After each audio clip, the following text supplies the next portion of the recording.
khasaare isugu jira dhimasho iyo dhaawac ayaa ka dhashay dagaal culus oo galabta ciidamada xoogga iyo sidoo kale ururka al-shabaab ku dhex maray deegaanka Sinadhaqo ee ku yaala bariga magaalada Dhuusamareeb ee caasimadda dowlad goboleedka Galmudug.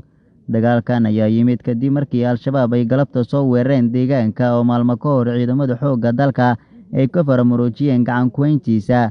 Saraakiisha hogaaminaysay ciidamada dowladda ayaa guulo ka sheegtay dagaalkan oo la isku gabaldhacsaday, waxaana ay sheegeen inay jab xooggan ay gaarsiiyeen ururka al-shabaab.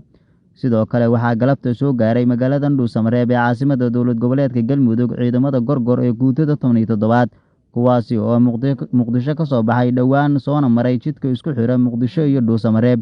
Ciidamadan oo siday saanad ciidan ayaa ku biiraya sida ay sheegeen saraakiisha ciidamada xoogga dagaalka lagu xoreynayo deegaanada Galmudug ururka al-shabaab, waxaana sidoo kale ciidamada u suurtageleen in ciidamada xoogga qaybta 21aad ay helaan gaadiid ciidan oo waaweyn, maadaama markii hore diyaarado loo soo saari jiray gawaarida loo yaqaano cabdibilaha. 2014 ayaa ugu dambeysay in ciidamo ka baxa Muqdisho ay lug ku soo gaaraan goboladan dhexe ee Soomaaliya, waxaana tani ay ku soo aadaysaa xilli uu sii xoogeysanayo gacdoonka shacabka Soomaaliyeed ee looga soo horjeedo ururka al-shabaab.